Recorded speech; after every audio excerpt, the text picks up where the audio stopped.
A majority leader leaves door open for higher taxes. Senator Jake Corman left the door wide open for increasing the personal income tax and/or sales tax. Despite opposition to tax increases among the majority of Republicans in the House and possibly a majority overall, Senate leadership is still pursuing a path that will require taxpayers to dig deeper into their pockets. We're looking forward to Mark Gillen and some of the other House members to hold the line on this.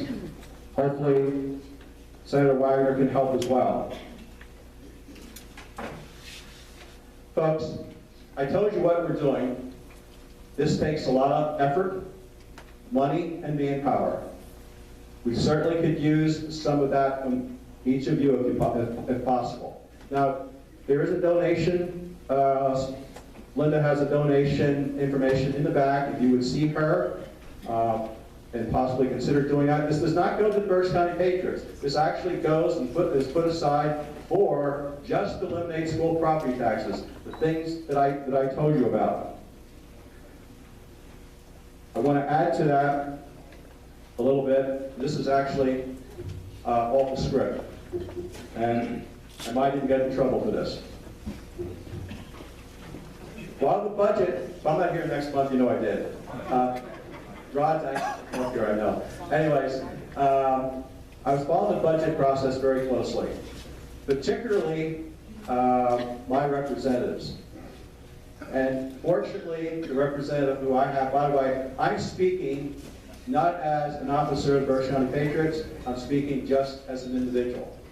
And I'm very proud of my representative. He held the line.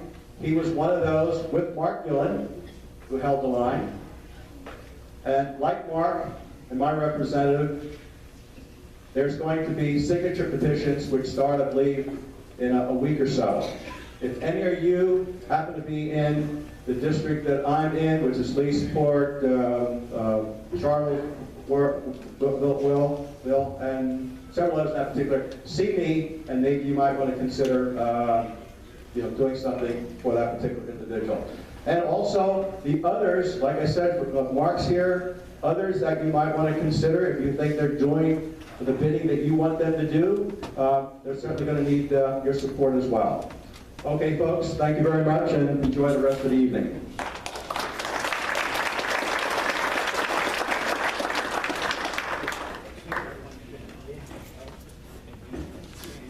Okay, as Eldon makes his way to the stage, do anybody here remember Vic and Pat McGarvey? Okay, well, Vic was a very good Patriot. He had been coming here for years. They had just left before the new year and moved out to Nebraska to a new home to start a new life because Pat had her family out there and her grandchildren. Vic passed away on New Year's Eve unexpectedly. It happened very quickly, heart attack. And they tried to do surgery, and speaking with Pat, he survived the surgery, but if he would have survived much longer, they would have been taking his limbs off. And if you know Vic, Deb and I got to spend a lot of time with him. He was a very independent person and did a lot of work and things like that. He never would have done very well. But he passed away New Year's Eve, so there is plans for Saturday, 2 to 5 p.m. at the Abraham Lincoln. Please come and show your support for a fellow patriot. Pat is bringing his body back. He was cremated. So this Saturday, from 2 to 5 p.m. at the Abraham Lincoln, is going to be a celebration of life for Vic McGarvey. Now, we don't know with this storm coming in. Pat has not communicated to me that anything's canceled, or moved off a day. Please watch the website. Just log on. We will, if there's any change, it will be put on the website immediately. But as of right now, it is still 2 to 5 p.m. this Saturday at the Abraham Lincoln. So please come out and show your support. It's a celebration of life. Pat doesn't want it to be something that's a bunch of crying and everything. She wants what Vic would have wanted to celebrate his life, and that's what it's all about. So please come out. Eldon.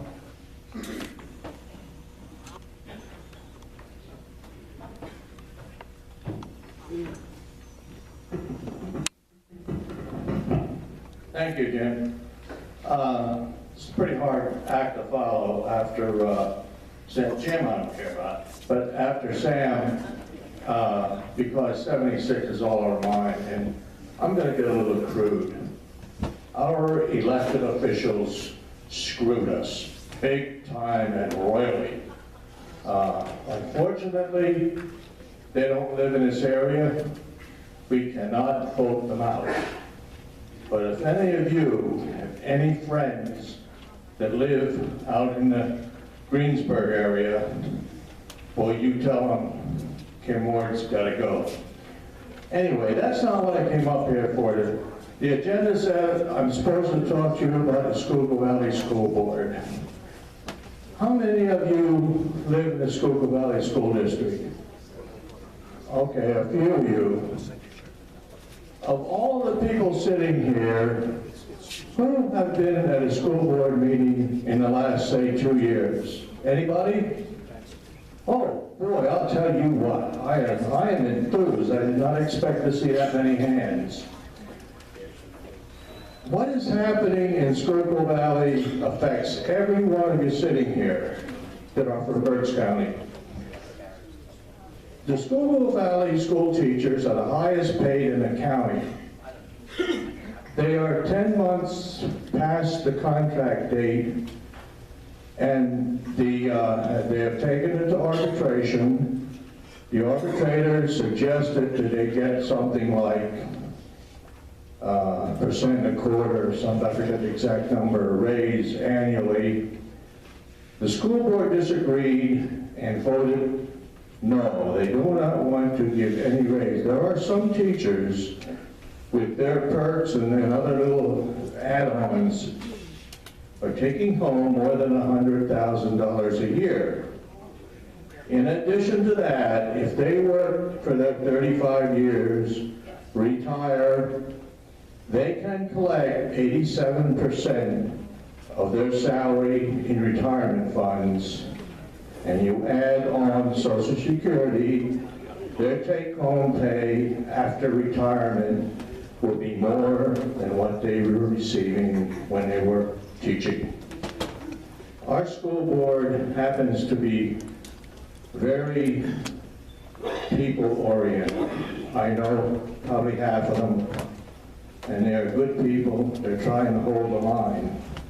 I spoke to school directors from 2 different districts, and they told me they're all watching Schuylkill Valley.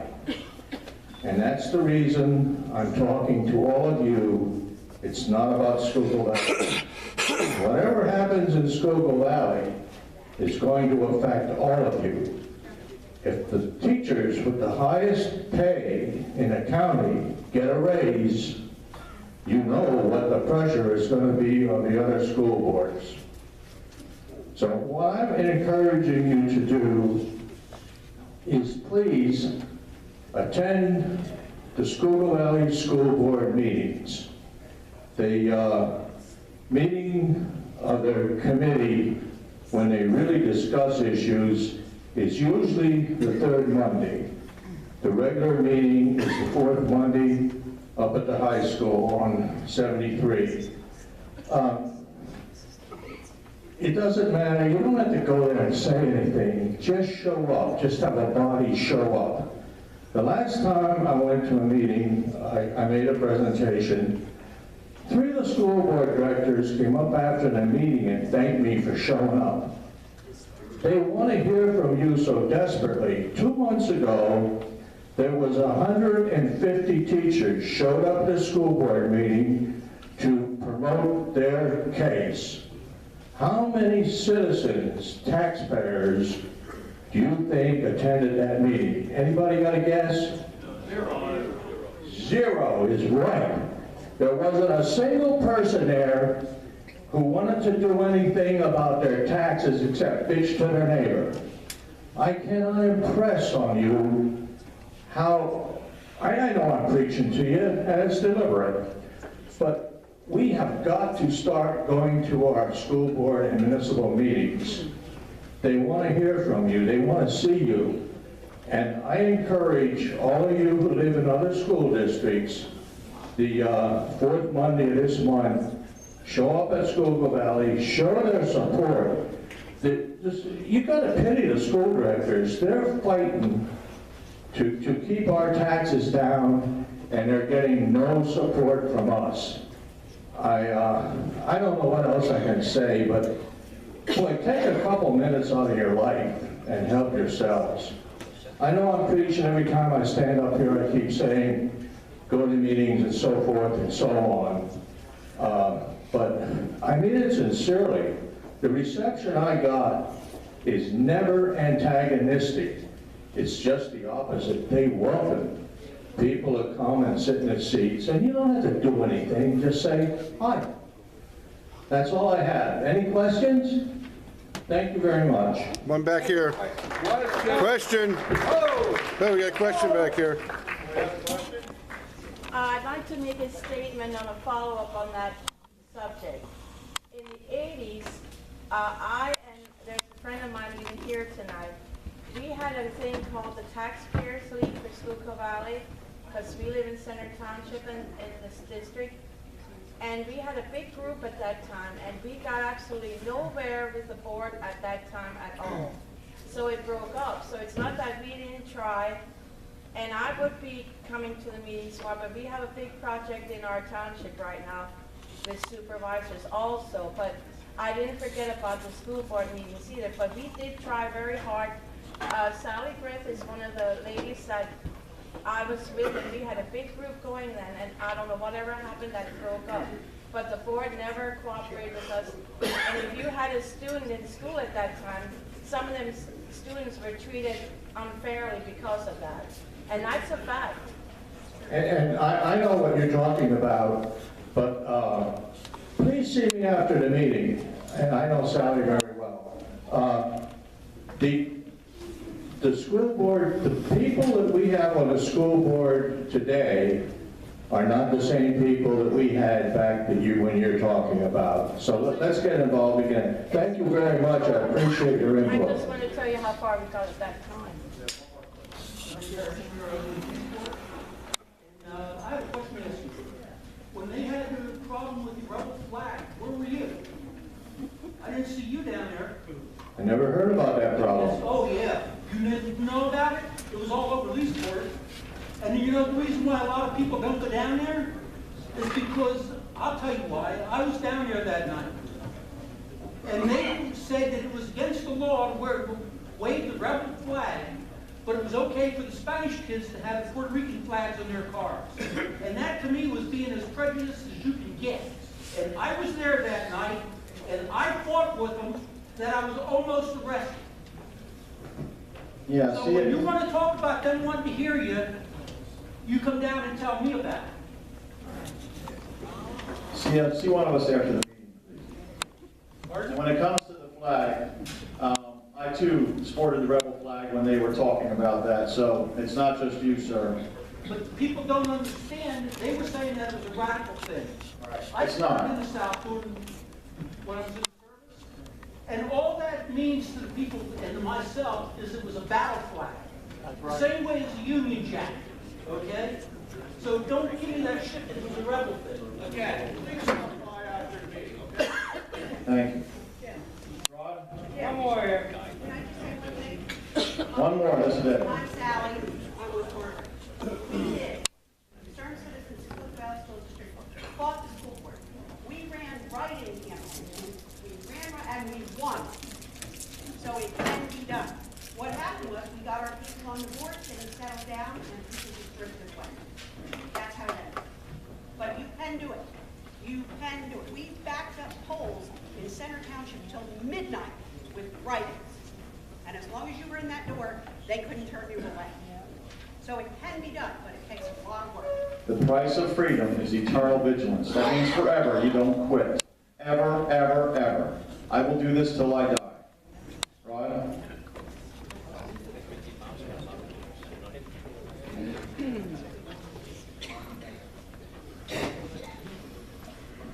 Good evening, Patriots. Well, I'm supposed to introduce our main speaker now. My colleagues took my time, I suppose, but I guess that's Miller time payback. Anyway, I'm still going to cover some of what I wanted to discuss. Our time is quite limited, as you might expect as volunteers. We got families, we have holidays coming up, and a lot of other reasons that there's only so much time in a day for us volunteer time. But on the same token, those folks were paid to do the job, and not simply volunteers. They must have taken a month off too, because as you know, we got no final budget, we got no property tax, we got no pension reform, and that's just three that affect our wallet. There's a lot more we didn't get, but be that as it may, I'm thinking about all of this and say, well, pensions is a concern of ours, but when I look at all the events throughout this nation and world, you know, there's a lot bigger fish to fry. And if I just would only mention a few things that are on our mind that certainly are things that need to be discussed. But I even look at the presidential race on both sides. Republicans, depending on the poll, the three leading candidates are basically anti-establishment candidates. They're as fed up with their own party as some of us are with their party. The Republican establishment is trying to figure out what went wrong. Those of us that paid attention, we know what went wrong. So they'll have their problem. On the other side of the aisle, they have a candidate that potentially could be a felon till this is over. And if you don't want the felon, you can have the socialist. That's our choices this year, and that's where we're heading. So, you know, we've had a Ross Perot, we've had a George Wallace in the past, but we've never had a presidential election like the one we're getting at this time. So this is going to get quite interesting and messy. Okay. Having said that, I would just like to make a couple of comments about the kinds of things that are on the mind of us in the legislative committee that we just don't seem to get to because we are focused on state issues, and those federal and international issues are just beyond our scope and ability to get anything done about it.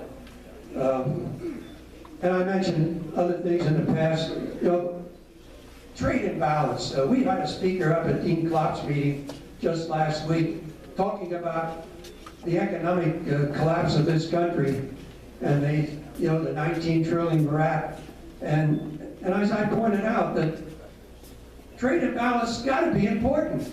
Others don't think so, but I wrote an article in 1995 on GATT and NAFTA. Now some of the presidential candidates are concerned that, yeah, one of those two they didn't approve of either, or wouldn't have approved, but it's there. I wrote one again recently on the TPP agreement.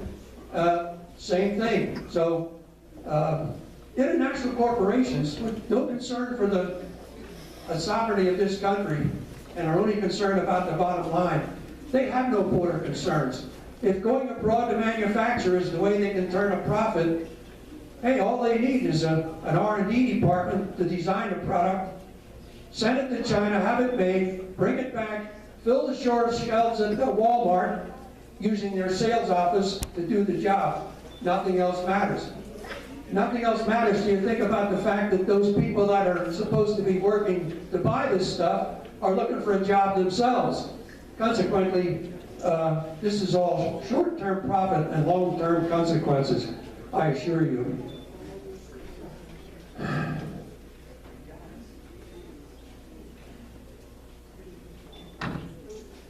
I'm going to skip just because there's too much going on here tonight to hear everything I have to say, but I can only say, but the one consequence that bothers me, we know the cities are collapsing, and those kids in the cities are looking at dead ends for work. That factory down the street where that minority kid or poor kid could walk to work and get a job in a factory and take home a paycheck, the factory's over in China. He'll go to McDonald's, or he'll get on welfare, or he'll steal, or he'll form a gang, anything to get his bling-bling on that his buddies are wearing. And we blame it all on the Center City kid. We've taken his opportunity with other limited education he might have, center city schools aren't necessarily